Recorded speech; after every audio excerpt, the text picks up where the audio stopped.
Are there any questions for staff, or do I have a motion? Move for approval. I'll second. Okay, that was Councilman King and Vice Mayor Mercado.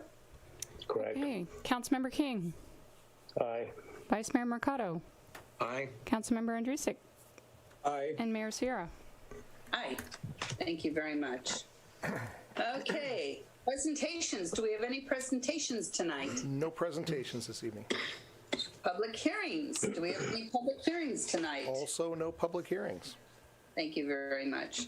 Okay, we move on to council member comments / items. Vice Mayor Mercado, do you have any comments or items you wish to speak about? Not at this time. Okay. Council member Andrusik, do you have any comments or items? No, ma'am. Okay. All righty, then we go on to Councilman King. Yes, ma'am, I do. I was contacted recently by email from Mark Griffith from the city of Torrance, and he represents a group called the California Citizens for Local Control. They have been getting input from cities all over California regarding the state basically taking control of our local ordinances and zoning and housing.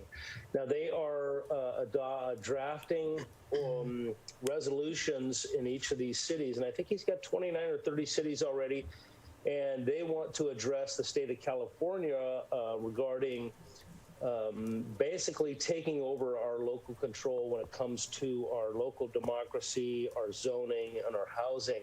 And I have spoken to our city manager about this.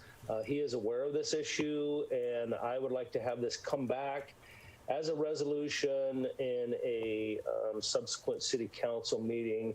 There are several resolutions that have been drafted by cities that we could basically cut and paste, or maybe tailored to the individual needs of the city of Buellton, but I would like to at least get that back on our docket and have us take a look at that and have an official vote.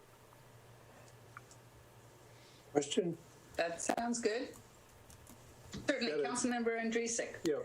Dave, are they concerned? It sounds like the delivery was that another group wants to take over our resolutions, control of our resolutions. Is that right? No, correct. He wants individual resolutions from different cities to thereby forward to the state of California, because the state of California is basically taking over all the zoning and the ordinance and the local control of the cities. What they're doing is they are basically demanding that individual cities have certain regulations, ordinances, zoning, height restrictions, impact on our city, and really not taking into regard that each individual city has their own needs, such as parking, impact on that particular city, et cetera, et cetera. So what this California Citizens for Local Control is trying to do is kind of stopgap the state from regulating what we have to do in our individual cities, rather than having the local officials of that city, dictate what kind of zoning we have, with height restrictions, what parking, et cetera, et cetera. So the state is basically trying to take over and make a one government rule, state of California rule, that all cities in the state of California cookie cutter, one size fits all. So these local cities are saying, hey, that's not really appropriate for the state of California to dictate to the local governments how we have to run our cities.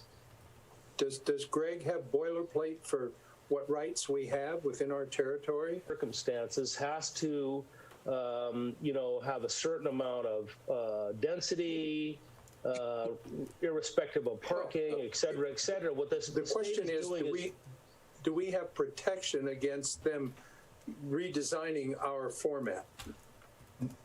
The answer would be no. No, we don't right now.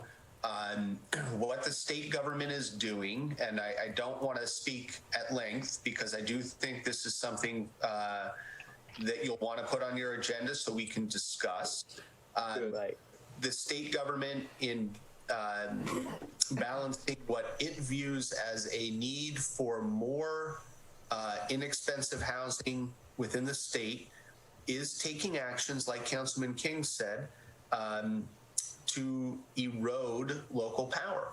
One bill that did not pass this year, but came very, very close, would have allowed essentially a triplex or fourplex on every single family residential property within the state. So the state believes that it's doing it for a good purpose, and I'm not judging them on that, but as Councilmember King said, there is definitely a move to erode local control over how you would like your city built out and how you would like your residential areas built out. This is something you can put on the agenda so I can speak at more length. Your planning director can speak at greater length. Your city manager knows quite a bit about this, and we'd be happy to advise you. And then, you know, Thank you. Sooner than better, right? Sooner than better? I think Correct. you have consensus on this one. Exactly. I agree with Dave on that. Yeah, Right. we'll see. We'll Okay, have thank this you. one come back. Thank you for bringing it to our attention.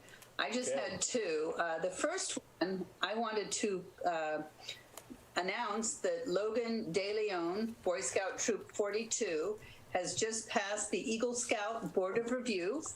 His project was a Viking garden at Solvang School, and it's kind of hard to toot horns for all the achievements that our young residents are accomplishing, but I wanted to make sure that at least council and whoever's listening realizes that in this pandemic that there are people out there doing really good things, and Logan De Leon is one of them. So kudos to you. bet. Truly appreciate Yeah, that concur. that there are still people out there.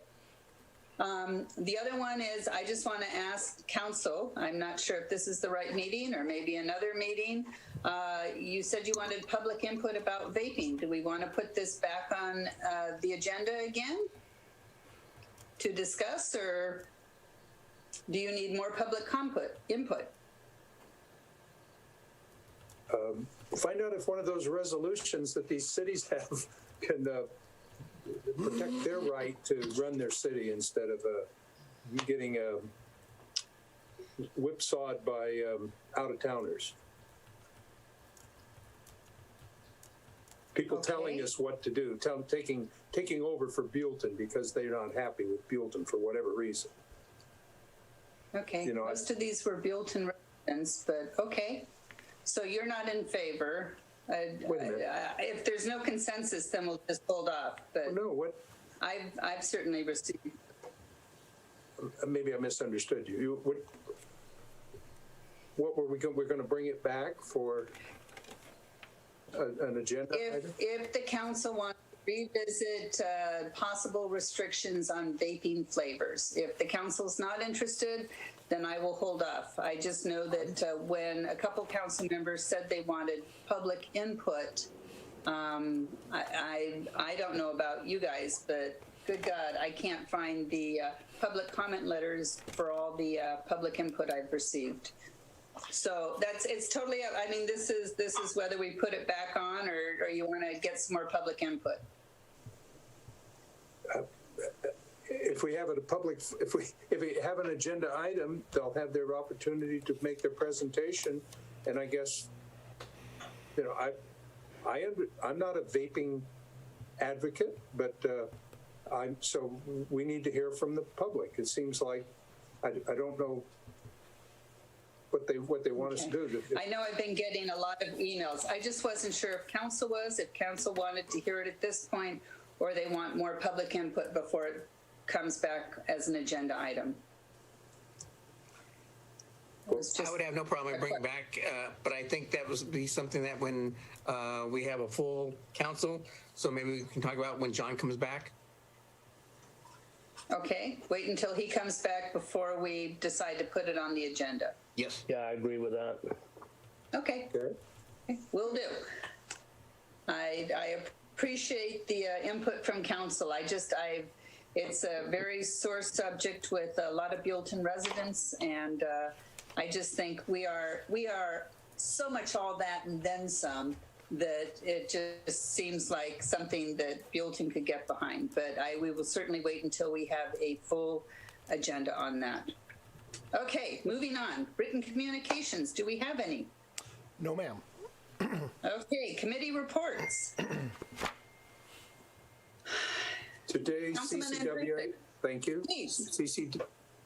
The Central Coast Water Authority met today, had a 3-hour meeting, and the result, the one biggest thing they're talking about, the 2019 Department Water shows a decrease in the long-term Department of Water and Power's state water project delivery capability. So they're announcing that it's currently at 62%, and it's or it has been.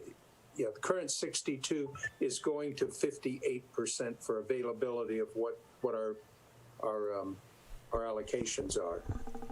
That was received, and nothing earth-shaking, but it's, you know, we've been running 80, 90% in a wet year, but we certainly not considering this a wet year. So just wanted to tell you, it's got a little bit of a downturn, 62 to 58. It's 4% of our state water, the state water project. And I think we're all in that flow, so to speak. Good to know. Thank you very much. Sure. Madam Mayor, can I add a question about that? Yes, sir. Well, course. since it was a 3-hour meeting, is that the allocation that the state is providing into Kachuma, or is I know Kachuma is being released right now. Is the state refilling Kachuma with state water, or is that just a number that is given that is our particular allocation from what is being released? The report was basically letting us know, and of course it's always trailing. They were broadcasting the goings on the 2019 delivery, that telling us to be prepared that we will not have as much deliverable water, and I think they're ratcheting it down so people are not caught aside. You know, I think that the weather has a whole lot to do with the amount of water we get from the rain, from the atmosphere. So I think this is a subtle 4%, because I know I've reported we're talking 80-85% of our allocation would be available. Well, now we're in a 58%. So that's a major move, and I think they're just wanting to soften the blow for people when they say why are we not having available. We had no comment about someone not being able to have the water they want, but I'm sure someone, say, wanting to build a project or make a major development would probably stand a bit of resistance from the state water project. So I guess my question is, Ed, is the state actually releasing any of that water from the pipe project coming from the Feather River? Sure. Okay. They're talking about. I mean, there was a system installed to bring the water into the water wasn't flowing through the tributaries that we have, but we are able to draft it from, I think it's a 24-inch pipe that they were running it up over the dam and to recharge the lake. Right. Okay. And I think that's. I just wanted to know that the state was actually putting water that many of the communities in this valley have paid for, was putting that water back into the lake. And so, as far as I know, and I'll specifically ask our director if that's the case and let you know. Okay, I didn't hear a hard number, but I'm got that from our agenda packet, which was prepared by the Central Coast Water Authority for the the decrease, don't be surprised it's being decreased. That's not a drastic measure, but maybe they're trying to slow walk it back. But Gotcha. they haven't said anything about a shortage of water. Gotcha. Rose may. Thank you. You're welcome.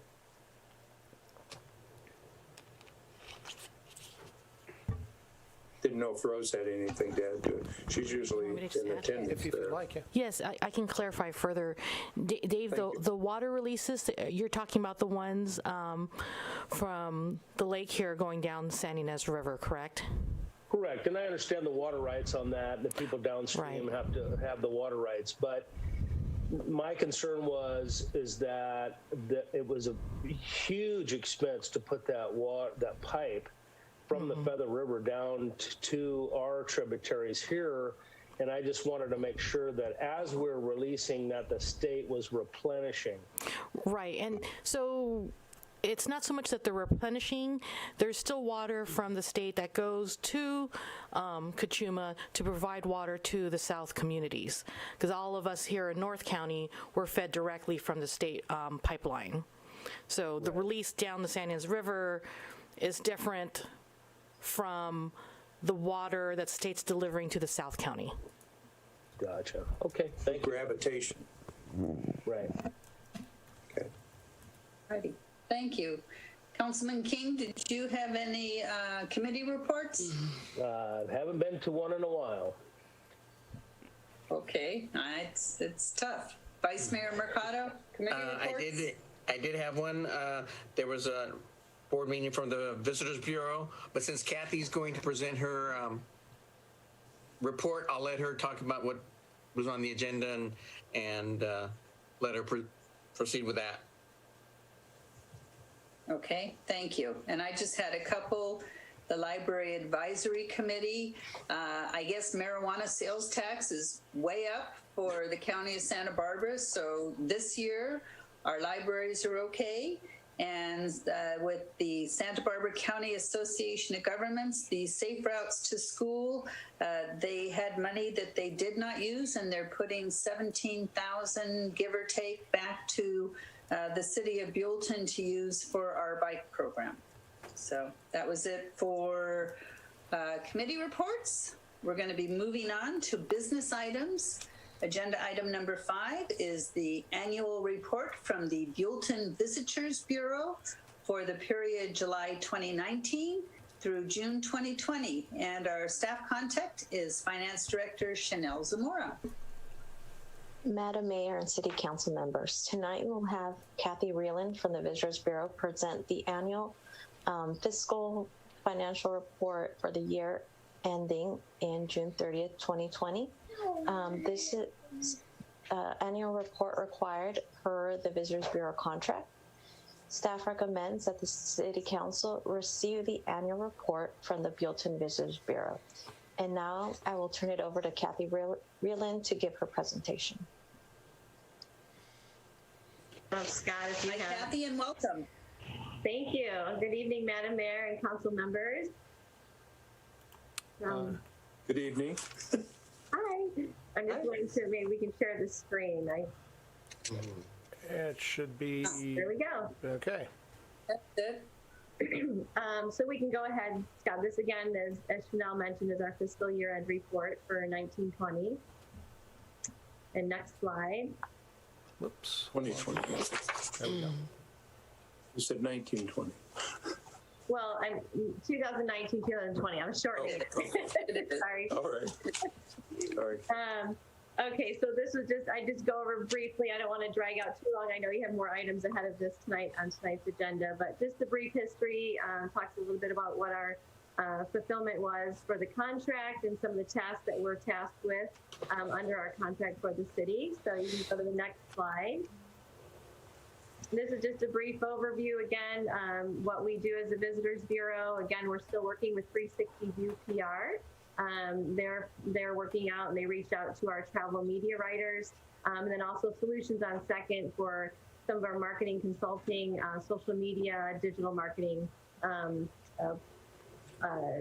performances and whatnot, and plans that we do with Megan on that. We can go to the next slide. Of course, this year, the big news, we all know it's the headlines every morning, right? COVID-19. So that truly had us kind of go pivoting and you know, I'm on many Zoom calls and we talk about how that word pivot, you know, and unprecedented, some of these words we're through with saying, but we have to continue to say. But it did cause us to pivot. We had to kind of pause our marketing this year partway through. So the spring months, we had to kind of relook at what we were doing and had a new direction and kind of rethink what messaging we were putting out there for our travelers. So, you know, the impact, we know there were a lot of closures. It caused a lot of uncertainty with businesses.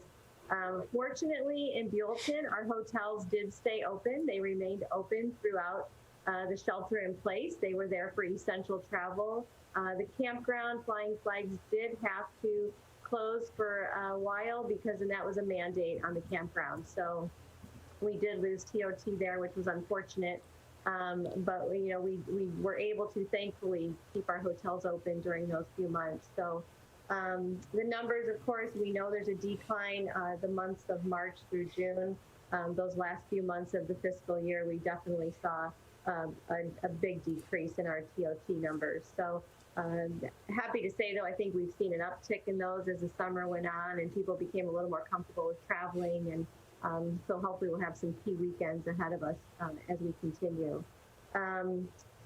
So the restaurants, of course, we know they were very creative and they still are to this day with the outside dining restriction that they have, but they all kind of went to takeout and delivery. So I can't commend them enough, all of our local businesses and our small businesses, on how well they have done and what a great job they have done continuing today to just work with all of these policy changes. And you know, as the chamber, we were just trying to stay up with every day-to-day legislation and what was going on. It seemed like it was changing by the hour. But I just really commend all of our business community for you know, working very diligently and hard at trying to keep their doors open and maintain their spirits while we go through this, and they're doing a great job. So kudos to all of our business community. We can go to the next slide, please. Okay, I'm going to pause you for a second, Kathy. We're having some issues here. Video, I need to switch the screen for just a second. Okay, yep. Okay, let me, oops, hold on, let me, all right, I'm going to move this here. Pardon me. Want to, here we go. Musical chairs. See if this does the trick here. Oops. Yeah. Just a second. Let me view and go to full screen mode. Okay. Awesome. Is that good? Thank you, Scott. Yeah, I'm good. Are you good? Yeah. Are you getting the faces on the side? Yes, I am. I need to move those then a little bit here. Yes, slightly covering up, but it looks like all the Okay, there we go. All right, I'm sorry. Go right ahead, Kathy. That's okay, no problem. So this is kind of a little overview of our budget, the income and expenses that we incurred for the fiscal year. And as you know, I had talked to you a few months back about the carryover because we didn't utilize all of that money in last fiscal year because we had to pause a lot of our marketing programs. And we appreciate you allowing us to carry that over and working with us on this fiscal year's budget to make those adjustments, because we'll be putting that to good use as we are coming out of some of these shelter restrictions and able to invite people back again into our community. So this just kind of gives you a breakdown of where we were and what we budgeted and what we spent in those line items and kind of where we ended up our fiscal year with regards to the budget allocation. We can go to the next slide. This kind of shows you, you know, we were on a really good track. I think we were doing really well to either meet or beat our numbers from last year when all of this hit. So that's a discouragement for us, but you know, that's everywhere. We're fortunate to be doing as well as we are, I think, given the circumstances. I know there's a lot of cities and towns out there that weren't as fortunate as us and haven't maybe seen the rebound that we're seeing. So I think we're in a good place as far as our proximity to LA and the communities around us to kind of help us get back on track a little bit quicker here. But over $2.5 million was collected in TOT for the fiscal year, which is great considering we had a few bad months there, and approximately that's about 86% of the estimated revenue. So I think overall, again, I think we did okay considering the circumstances we were dealing with COVID. We can go ahead and next slide. This, I always like to show you what we're sponsoring. Again, with the Visitors Bureau, we try to sponsor events that will promote tourism or overnight stays. We did have the 4th of July. Unfortunately, that didn't go off, but they do plan on bringing that back next year. So they rolled over our sponsorship for next year. So we won't have to pay that out of this fiscal year as we've already paid them. So we'll hopefully get a show off the ground next year, and they'll maintain that sponsorship for us there. Again, the Deuces on 101, the car show, was a new event this year down at Zecca Creek Golf Course, which turned out fabulous. It brought a lot of people in. A lot of the car groups came in and spent the night in our hotels and our lodging establishments. So I think that proved to be a great little sponsorship as well. The Blind and Disabled Golf Tournament, again, this brings people in from out of town that overnights in our lodging properties, and this takes place down at Zecca Creek Golf Course. So Bob Katowski works with these blind and disabled golfers. He pairs them up with local golfers, and they go out and they have a little tournament and lessons, and it's just a really neat event that happens. It's a smaller event, but nonetheless, they do provide overnight stays, and we like to promote that. I think it's a great thing for our community and our local golf course takes part in. And then Sideways Fest, that was the big news, I think, of last fiscal year. It was the 15th anniversary. So we were able to partner with Santa Rita Wine Growers Alliance and really put on and host a nice 15th anniversary to recognize the movie Sideways, which is a cult movie, we know, and it still interests to people today. So we keep I shouldn't say taking advantage of that, but we keep, we keep promoting it. It's a good thing. So you can go to the next slide, please. And stop me along the way if there's questions.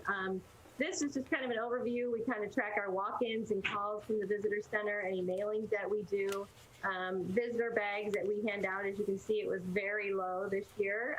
Not a lot of big group travels because of COVID. So that impacted our visitor bags that we were handing out. But we still had some walk-ins, still have some calls. I got to say the calls came back a little bit quicker than the walk-ins here during COVID. Not as many people coming in the visitor center, but we are getting a lot of calls that are asking if things are open or what there is to do there. So that just kind of tracks that for us as we go forward. Next slide. This is just a brief little kind of a visual for you to see what countries we're looking at us, where some of our travel comes from. This is pulled from our analytics, and you can see the top 5 countries, the USA, of course, Canada, Mexico, Germany, and UK.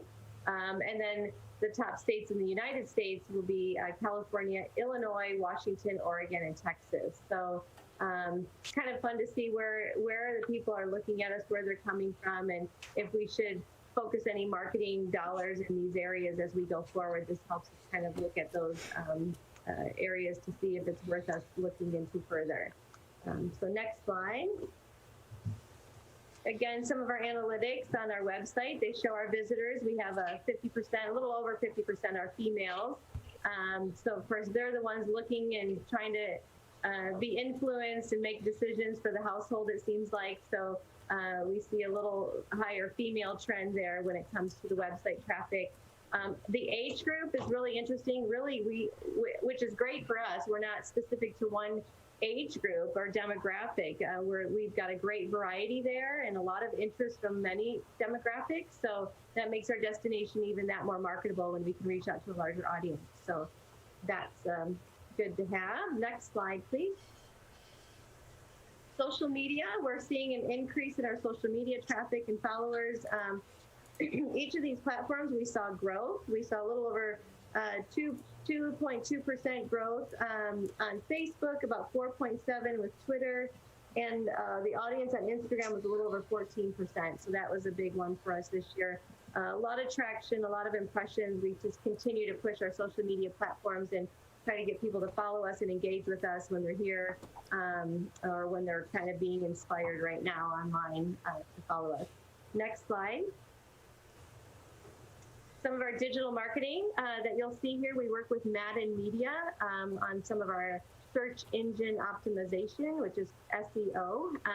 And that basically is pulling people into our website and trying to drive the traffic to our website. So we do that in different ways, and some of that is through digital marketing, of course.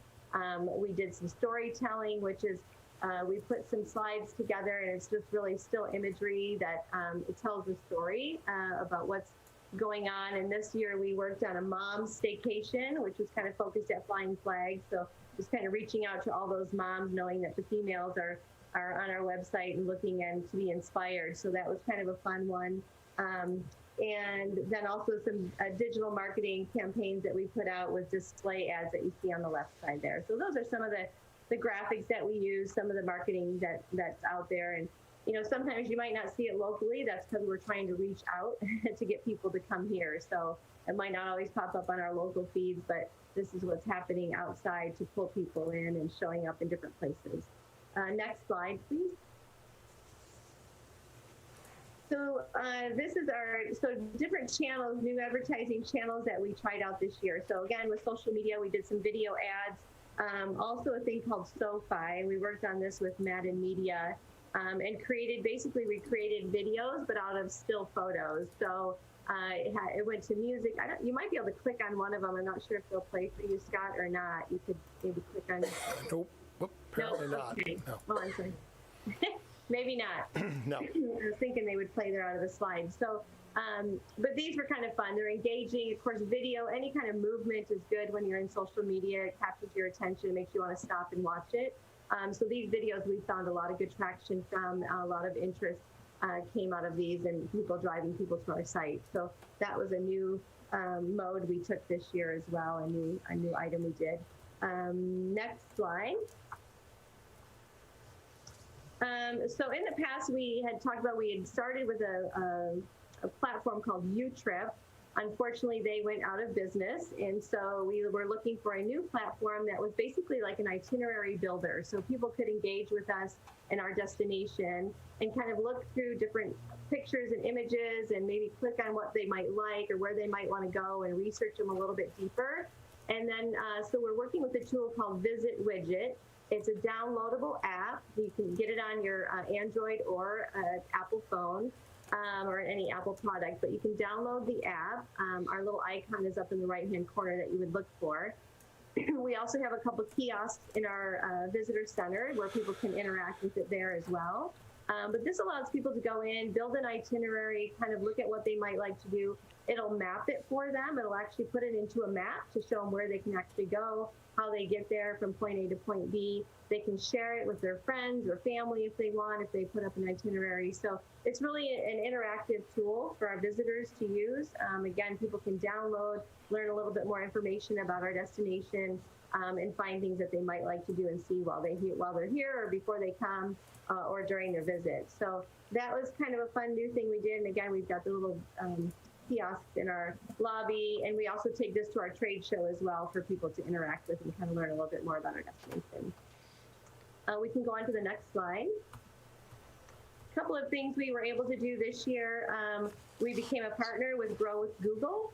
So this is, you know, so many of our local businesses, we understand they're mom and pop and they don't have a team of, you know, IT people working for them. It's them doing their own work. So this is really to help our businesses and our community try to get their websites up and more productive for them and visible and trending higher in the searches, right? We want them to come up higher in the searches when people are looking for that business or industry or whatever it might be. So becoming a Grow with Google partner allowed us to actually work with our members and get their websites verified, and we can work a little bit closely and have a little more, what do I want to say, not authority with them, but a little more opportunity there to get through the process, so they don't have to go directly to Google. We can help them through that process. The other thing we did was an Uber Media. This was a visitor cell phone study. This was through Uber Media, so it just kind of went over our visitors, and it's amazing. Our cell phones tell a whole story about us, right? Big Brother's watching, I guess, but it can tell you a whole lot about people's behavior when they're in your destination. So this was kind of an interesting study for us to see who was here, what they were doing, maybe where they were during their stay. So there's lots of different information that we could pull from this study. So that was something we did this year as well, to kind of see our visitors' behavior and learn a little bit more about our visitor. You can go to the next slide. Trade show. So we were lucky. This trade show took place in February. So we were right before the cutoff of COVID. It was down in Los Angeles. Jody and I, there you see us there. We wore our orange and put our booth up, and it was the beginning of COVID. It was just right around Kobe Bryant's passing. There was just a lot of big newsworthy things happening. But the show was well attended. We made a lot of good contacts. I think it's a consumer show, so it's nice to be able to talk to those travelers and those visitors that, they're in the market, so we can go directly to them with our message, which is great. So there's some statistics there and whatnot of who comes to see the show. But again, skip the big cities is kind of our tagline that we're using. We want people to, come to the rural areas of California, come to the smaller towns and see what there is to do and see, and kind of skip the big cities. So anyhow, it's always a great show. We enjoy going, and we made it in the nick of time. It was just shortly after when they shut everything down on us. So that tells you a little bit about that. The next slide. This is IPW. Unfortunately, this is the international show that we do usually every year, and we partner with, whether it be Solvang or Santa Barbara. This was going to be a partner with Visit Standing Rock Valley. Unfortunately, this was to do in May in Vegas, and it was canceled. So we weren't able to attend this year. They're trying to bring it back to Vegas next year. We'll see if that happens. But anyhow, I just put it in there to let you know. Unfortunately, that was something we had planned, and that was one of the things that got canceled. So next slide, please. Okay, so we did a media event, which was great. We got this in last summer. We went down to Los Angeles. This was part of the Sideways 15 anniversary promotion. So joining me here, we have Frank Ostini and Michael London. And Michael London was the producer for the movie Sideways. But they joined me on a panel, and we had invited about 10 journalists join us that evening. We did a dinner. We did a panel. We actually watched the movie Sideways. We did a screening here in a facility that our PR team secured for us down in Los Angeles. And we had some great feedback from it. You can go to the next slide because you'll see a little bit more about where we had some write-ups come out of this event. So this was the dinner we did with the group of journalists and got to meet them and talk with them.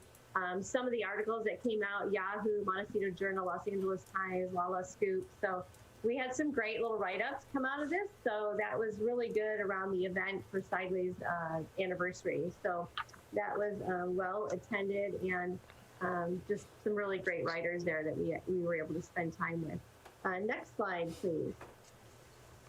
This is a little look at our PR, our public relations, and some of the media that we're working with here. So again, 360 View PR is our team we work with.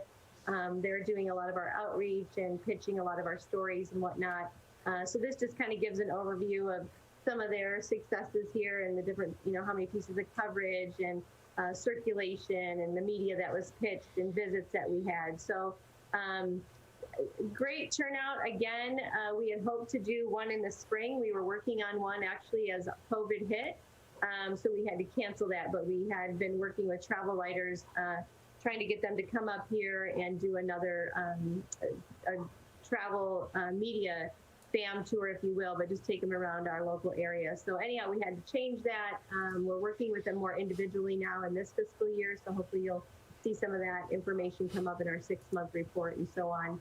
So that's just a little snapshot of what we did this year. I mean, we still got a lot of great exposure given the event of COVID, but we still were hoping to do a little bit more in the springtime, but we had to kind of shut everything down. So the next slide, this slide will show you a lot of things. It's a little busy, the slide, I understand, but it's a lot of the headlines of where we actually did show up in the news and some of the publications that we did get writings in, which is fabulous. I mean, Buellton's really getting on the map in some great places, and we're so proud of our team. And the writers that we've been able to work with in pitching the story. So, 50 iconic movie locations you have to visit. These are just some of the headlines. 7 Airstream stays along the Central Coast, the best road trips in California, 7 amazing wineries, and more for the perfect Buellton getaway. So a lot of great headlines that we got out of the media this last year, and hopefully we'll do even more this next year. So we can go to the next slide. These are hard to read, but these were some of the media highlights. These were some of the publications that they were put in. You can see some of the imagery and stories there. You can go to the next slide. That's kind of hard to see. And these, again, were some of the headlines. I just read a few to you, but you can look around and see some of the headlines and where they came from. So a lot of good stuff around Sideways, of course, wine destination, the anniversary there, and camping and glamping. Those are just some of the fun headlines that we had this year for Buellton. You can go on to the next slide. Some of the print advertising that we do here, Central Coast Map, these are some of the same we tend to do. We tend to either work on a cooperative level, whether it be with our local DMOs or on a Central Coast level. So, and then also with Visit Santa Barbara. So these are just some good places for us to be, we feel, to reach our market and follow with, kind of partner with our neighboring DMOs in Central Coast. So those are just some of those print pieces. You can go to the next slide. It'll show you some of the covers on some of those print publications. And you can go to the next slide. These are some of the ad layouts that you might find in some of those publications. So here you see our Buellton, of course, our branding. We're staying consistent with the branding and skip the big cities. This year it was kind of fun. The Bronco, I mean, who knew it would be timing of the big Bronco release? But anyhow, it worked. It pops in color, and it's kind of a fun piece. So that was some of the print ads that we did. And you can go to the next slide. So how did we pivot during COVID? So this is kind of where, the other stuff is all the fun stuff, and that's what we normally do all year, is the PR and the marketing and the digital. But this year, of course, we had to pivot. And when COVID hit, we were like, what can we do? So one of the big things we did, and I think most of you probably noticed, was change the billboard over on McMurray Road to the artwork you see here, Together Apart, Buellton Cares. So we just wanted to put a simple message out there that showed we were here for our community and for our visitors, that we care, and that we, as long we can't really invite them back, but we want to know that we're all together even though we're apart here. So anyhow, it was a simple message. I think we got some good comments about that. I think people thoroughly appreciated that we kind of took that sign to create a message for the people going by. So that was something we did. The next slide, please. So we had a little fun. A lot of destinations actually during this time of COVID, they went to virtual experiences, right? Everything went virtual. We were all sitting in our couches and looking online and dreaming of where we want to go. And boy, if we could only go there today and whatnot. So Buellton was no different. We got on the virtual band kick and we came up with some great virtual experiences. And, we have a drone tour of Nahuli Falls that you could go through and see the falls. We did vineyard views with Omarosa Winery and Vineyard. You can stroll through the Willow Maze at the Botanic Garden. Somebody on a boat on the water at Lake Kachuma. We have some overlooking views from the Fig Mountain and also some interesting moments, excuse me, of Buellton history. So those were some of the virtual experiences we put together for people to enjoy while they had to shelter in place from them. And you can go to the next slide. We also got into the whole Zoom background thing, and unfortunately my computer that I'm using here, I need a green screen to make it work. Otherwise I'd be like maybe in ostrich land or sitting by the pool, I don't know. But these were some fun backdrops that we shared with people to use in their meetings or in any of their virtual Zoom calls. So these are a lot of backdrops we have. People can download and use, whether it's on Industrial Way or at Flying Flags by the pool or in a vineyard, Ostrich Land, Hitching Post, the Botanic Garden, Mendenhall's. So these are all some fun locations that we chose so people can use them at their leisure. They're free to download and use them as your backdrop. So that was kind of a fun thing we put together for our visitors and residents. You can go to the next slide, please. So we created coloring pages out of some of the photos that we have in our library. We went ahead and created some coloring pages for people to download, and they could actually color these at their leisure, download them on their computers and print them. But just kind of the main thing here with the COVID and the shelter, it was really trying to keep Buellton top of mind for our visitors, right? We didn't want people to forget about us. We couldn't welcome them back. That wasn't the proper and appropriate message for that time. And we had to think of other creative ways to engage with our visitors. So this was another one, the coloring pages, which are fun, a lot of different locations that people can color. You can go to the next slide. Another fun thing we did was sharing some recipes and some different businesses that were putting together little kits. For instance, the Solving Bakery here in Buellton, they had little decorating kits of gingerbread houses that they could send out. God's Country Provision, they had a donut kit that they could send out with different sprinkles and frosting that you could decorate your own donuts. Wine tasting kits from some of our wineries. And Pea Soups actually shared their original pea soup recipe, which was a huge hit. That was one of our headlines, actually, to see the original recipe for pea soup. And Industrial Eats, you could see a video of how to make their saffron mussels. So anyhow, some fun things. This was just another way to engage and keep people interested in Buellton and learn a little bit more about our destination in a fun way. So you can go to the next slide. And another thing we did was puzzles. These are digital, so you can go on and actually, they're all of our photos and our imagery in our library.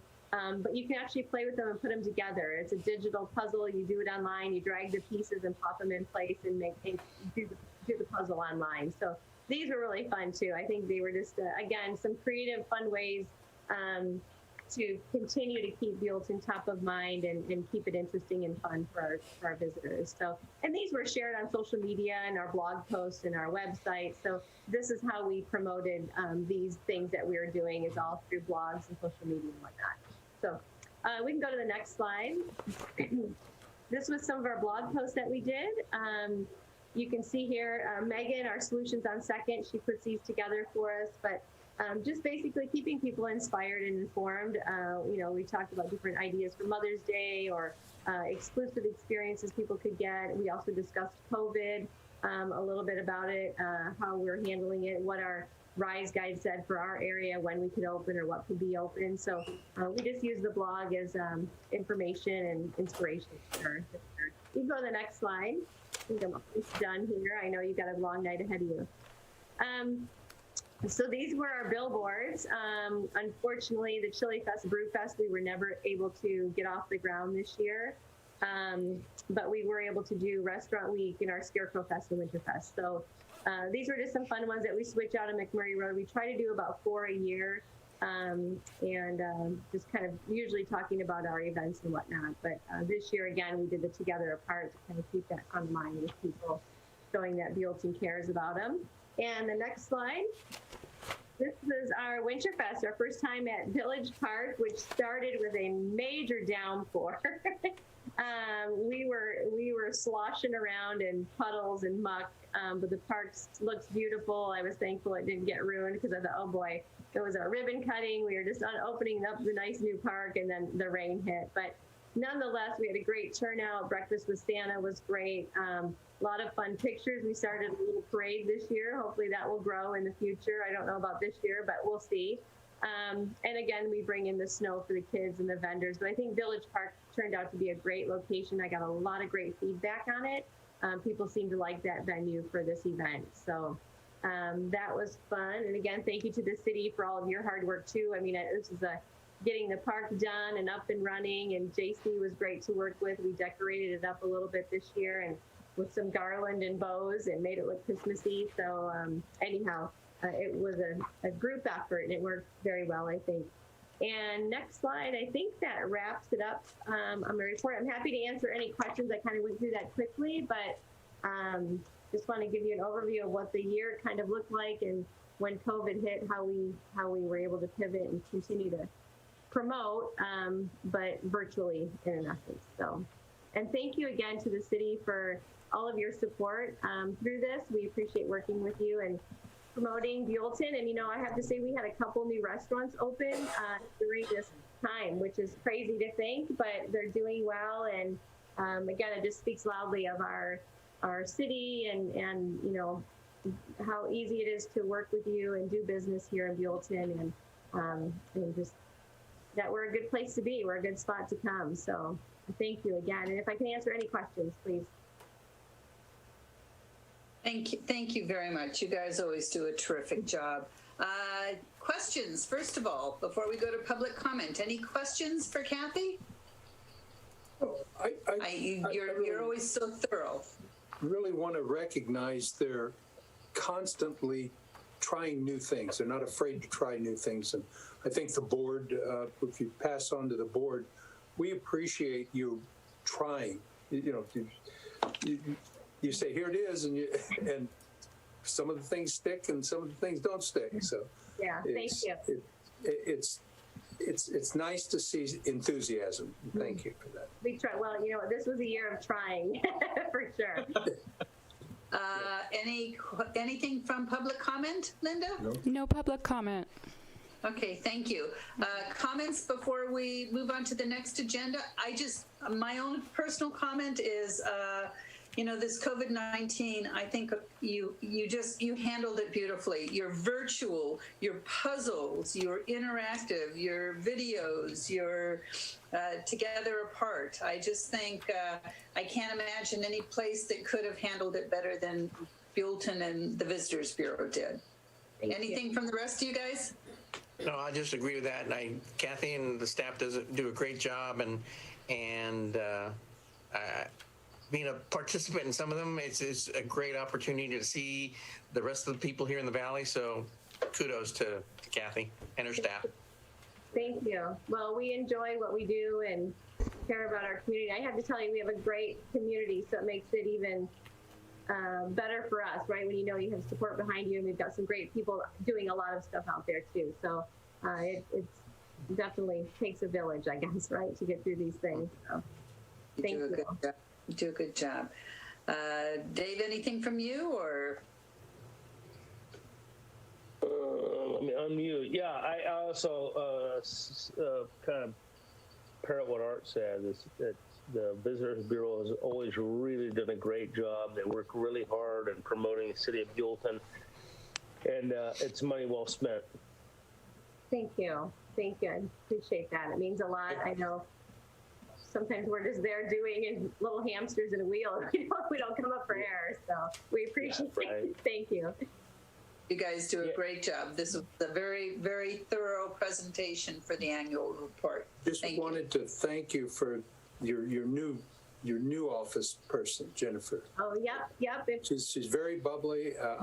It's nice to see enthusiasm in an office instead of, it's 4 o'clock. Got to go another hour. No, she's thank you. And please stop by and meet her if you haven't. Jennifer Molodzik is the new Jody. As you know, Jody moved to Tennessee. And so anyhow, Jennifer's doing great. She's fitting in, and off we go on another year. So thank you. Well, thank you very much. Right. Thank you. Appreciate it. I'm going to probably pop off. I don't blame you. Okay. Adios. I've been on Zoom all day. Thank you. Have a good night. I appreciate it. Thanks, Kathy. Thank you. Good night. Okay, we are now moving on to agenda item number 7, approval of the Office of Traffic Safety, the OTS grant agreement and consulting services agreement with SB Bike. Public Works Director Rose Hess. Thank you, Madam Mayor, members of City Council. So this item before you tonight is kind of twofold. Overall, it's regarding the San Ynez Valley Bicycle and Pedestrian Outreach Program, in which the City of Buellton and Solvang and the County of Santa Barbara are partnering together to bring this to the schools in our community and just the residents and children in our communities. The main item is regarding our grant. The city did not have local funds that we wanted to commit to this program, just trying to be conservative. Instead, the city offered to go out and try to obtain grants to help support this program. And the city made an application to the state's Office of Traffic Safety program, and we were successful in that application process. The city was awarded $40,000 towards the funding of this bike and pedestrian outreach program for the entire valley. With that funding, supplemental funding also is coming from the county and the city of Solvang, as well as North County Measure A Safe Routes to School program. So the total project program will have a total funding of about $92,000. So specifically for the Office of Traffic Safety, since we are the main applicant and the rest of the parties are collaborating with the city, we are responsible for administration of the grant, which includes approval of the grant agreement with the state, which is the item you have before you tonight. The program is to target 9 different schools within the San Ynez Valley, as listed in the staff report, of course, which includes Oak Valley Elementary and Hanada Middle School. And the activities will include various items. Hopefully later in the year we can do some more in-person training and presentations, but we do have a lot of virtual programs and presentations that's part of it, so that we can kind of pivot as much as we can, because the programming is for one school year. So that's why we have a plethora of different types of activities in which we hope to administer as part of the program.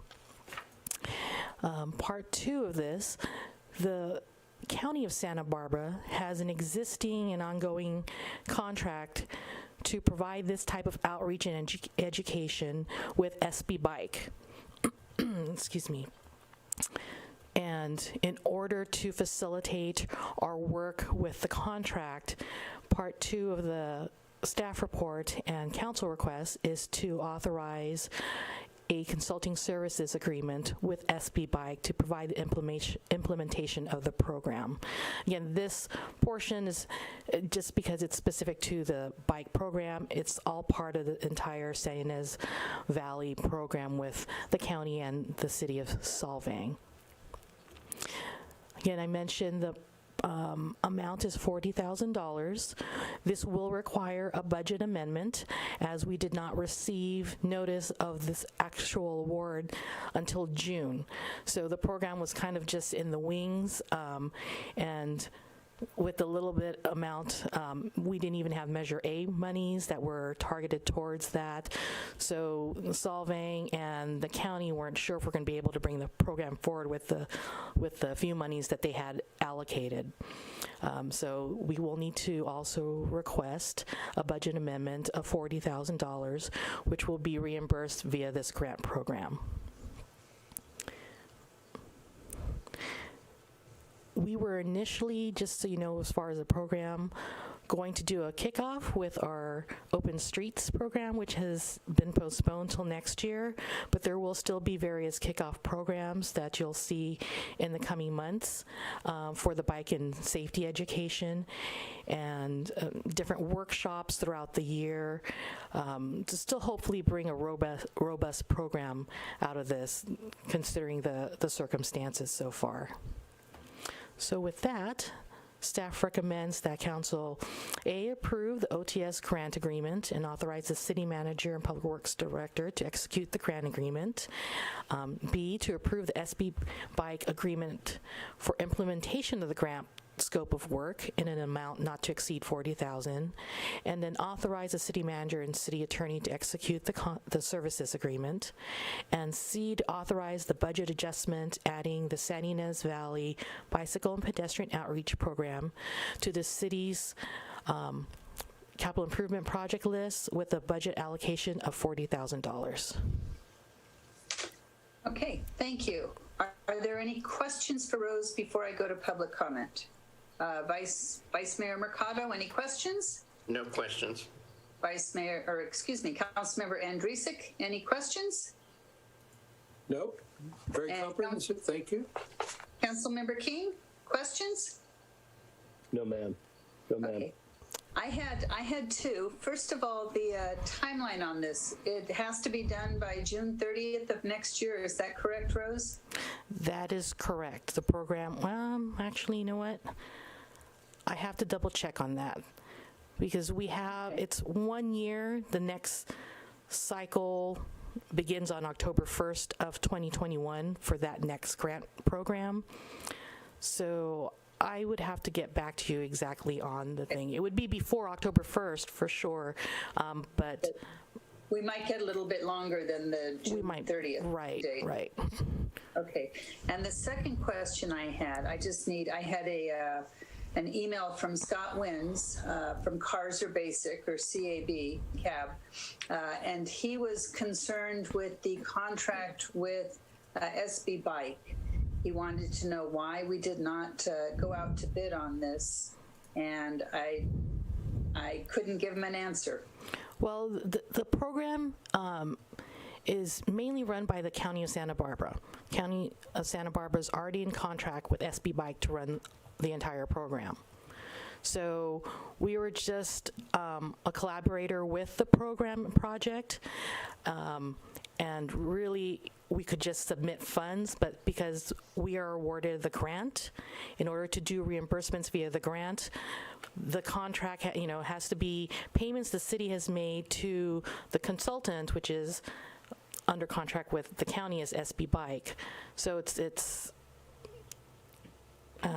hard to elaborate a little bit more, and it's just the mechanics of how we're paying for the project.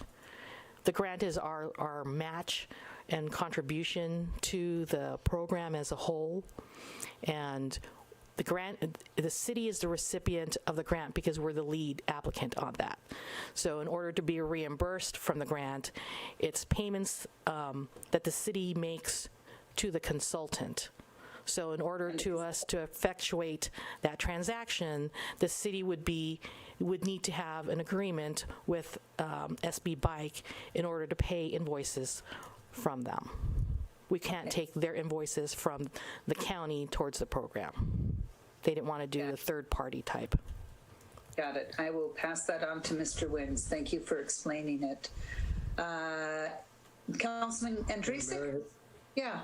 Just when you say that the program is going to be run by, I'm just wondering, do they have the capacity to walk away from this and leave us with an obligation that we can't satisfy?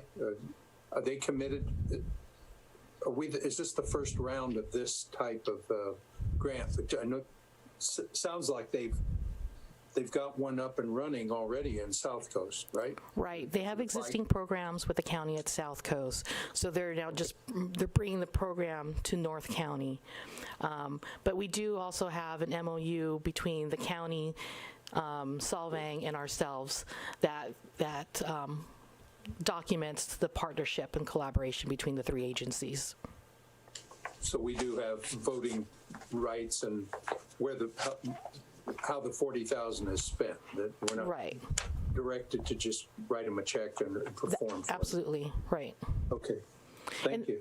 And then also, Madam Mayor, I do want to clarify, I misspoke regarding the budget adjustment. The budget adjustment would be to the Public Works budget, Fund 001-558-60800, excuse me, through the general fund as far as the budget allocation increase. It is not a capital improvement project because it doesn't fit in that category. Thank you. Very thorough, Rose. Very, very thorough. Do we have any public comment on this item? No, ma'am. Okay, thank you. Thank you for a very thorough agenda item with the agreement and what we've done. I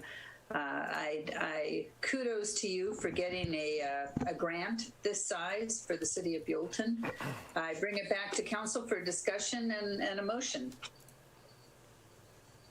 I just agree on that same sentiment, just to congratulate Rose for getting a nice grant, and hopefully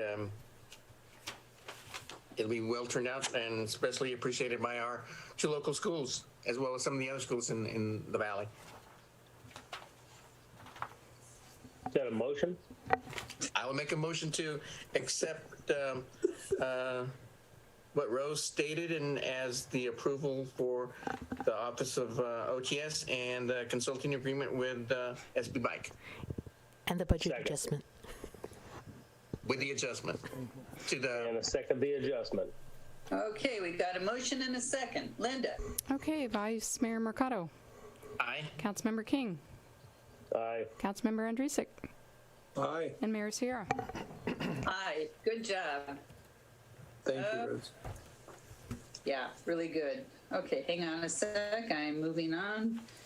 Trying to flip pages real quick. We are moving on to the agenda item 8, resolution number 20-24, a resolution of the City Council of the City of Buellton, California, prohibiting parking on the median of Avenue of Flags south of Damasa Road, median 2, between the hours of 2 a.m. and 6 a.m. City Manager Wolf. Thank you, Madam Mayor, members of the City Council. As the City Council is aware, construction on Median 2 is nearing completion. If you go out and take a look at it, it's looking really good right now. We expect that sometime within the next month, the improvements will be complete, inspections will be complete, and we will be able to open that median to the public for its use. Before that happens, however, it would be advisable, given the City Council's intent to have that space used for events from time to time, to initiate some sort of regulation that would prevent long-term storage of vehicles or overnight parking that could result in vehicles needing to be towed in the event of an event happening. So to accomplish this, staff is proposing that a prohibition of parking on Median 2 between the hours of 2 a.m. and 6 a.m. be imposed, and that the City Council authorizes signage to be placed at the median to identify that prohibition. At this point, there are only 2 signs envisioned for the median. There are 2 entry points off of Avenue of Flags. I think 1 sign at each entry point should be adequate to allow the enforcement of that prohibition. And once those signs are in, any vehicles parking between the hours of 2 and 6 will be able to be easily identified by our sheriff's deputy patrolling the area at night and dealt with accordingly. So that should remedy our problem before it gets started. And of course, we always have the ability to adjust this in the future if the City Council determines that the prohibition is no longer wanted, or if the prohibition parking needs to be adjusted somehow. So a resolution is included for the City Council's adoption, and with that, I'll conclude my report, and happy to answer any questions. Will there be a meter made? No meter made associated with this, no. Darn. Okay. Okay, any other questions for our city manager? Linda? Go ahead. Well, I was going to say, that I would almost like to amend that to midnight, because there's nothing around there really, in my view, that would warrant anybody being there past midnight. The intent here, we can certainly do midnight if the City Council likes. The intent was simply to prohibit overnight parking so that we don't wind up with something there in the morning. It was my thought that if we had visitors to maybe one of the residential areas nearby and they had a gathering that went past midnight, it's conceivable you could see someone coming out to their car after that time. I assume that 2 o'clock would probably be a reasonable time to have them moved by, but whatever the City Council's pleasure is, we can adjust the resolution accordingly. I can see that line of thinking, and I will acquiesce to that. I hear, Councilmember King, I hear they have some pretty wild parties over there. Yeah, at Heritage, right? Yeah. Linda, do we have any public comment on this item? No public comment. Thank you very much. Okay, comments and a motion, perhaps? I think it's great, but I'll make a motion to approve resolution number 20-24 as stated. Second. Second. Go ahead, Ed. Give Ed the second. Councilman Andrusik beat you. It's All right. Absolutely. Now I can go. Linda? Okay, Vice Mayor Mercado, Aye. Councilmember Andrusik, Aye. Councilmember King, Aye. and Mayor Sierra. Aye. Thank you very much. You're speeding it up. Okay. We still got closed session to go. And agenda item number 9, appointment of Operations and Policy Board representatives to Central Coast Community Energy. I believe that's Mr. Wolf again. Yes, it is. Thank you, Madam Mayor, members of the City Council. The Council is aware that the city has recently been admitted to membership in the Central Coast Community Energy CCA organization. We as the city are part of a regional, well, let me back up a little bit. The city is represented on the board of directors as part of a regional group, which includes the city of Guadalupe, the city of Solvang, and now the city of Buellton. We share a director's seat, and that seat will rotate through the various cities. Currently, the seat is occupied by the city of Guadalupe.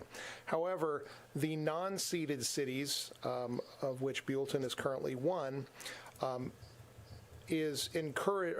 Those non-seated cities are encouraged to identify 2 members to participate, 1 each, in the Operations and Policy Board Committee meetings.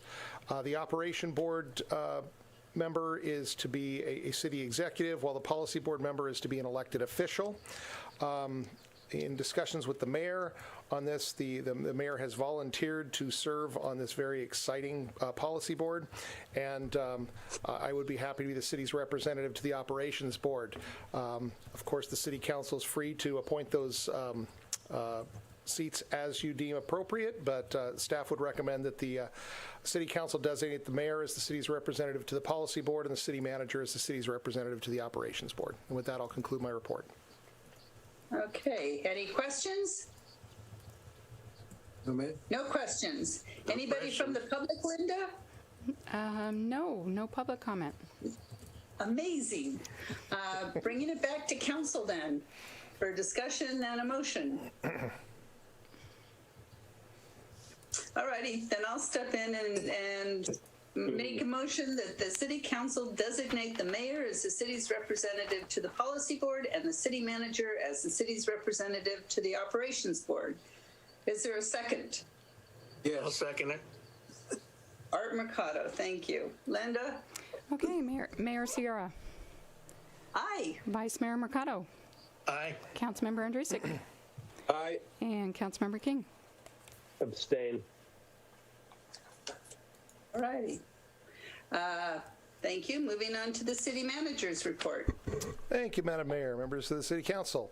On September 12th, city staff and a number of city council members offered tours of the Williamson property to the general public.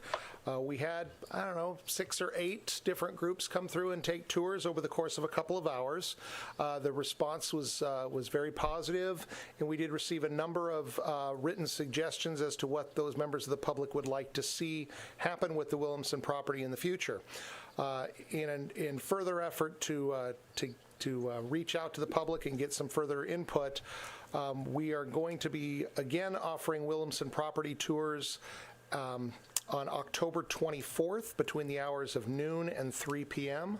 The Williamson property is located at 202 Dairyland Road. We will be looking for volunteers from the city staff and or city council to help give those tours. Again, October 24th, 12 o'clock to 3 o'clock. Spread the word so we can get the community out there to see that property. My other item this evening has to do with our current public health order. And as the council is aware, the statewide roadmap for reopening has established a 4-tiered system. Most of the state of California is in that top tier, which is known as the purple tier. The next tier down is the red tier. And we were made aware here this week that Santa Barbara County has met this week the requirements to move into the red tier. In order for the red tier requirements or red tier restrictions to be imposed, however, we need one more week, a consecutive week, of statistics that fall within that red tier level. We anticipate that will happen here in the next week, and so we should see red tier restrictions come into place on the 29th of this month. Now, in the event that we have a third consecutive week, two more consecutive weeks after that of statistics within the red tier, the public health order can be further amended to allow schools to reopen. Whether the schools actually reopen or not will be left up to the districts to make that decision, but from the public health department standpoint, that may happen. So I just wanted to let the city council know that the county in general is doing well in terms of bringing its statistics into line with what the state is searching for. Our public health officers are responding in kind and preparing public health orders in anticipation of easing some of the restrictions that our businesses have been under. So we'll keep you posted as things progress. And with that, I'll conclude my report.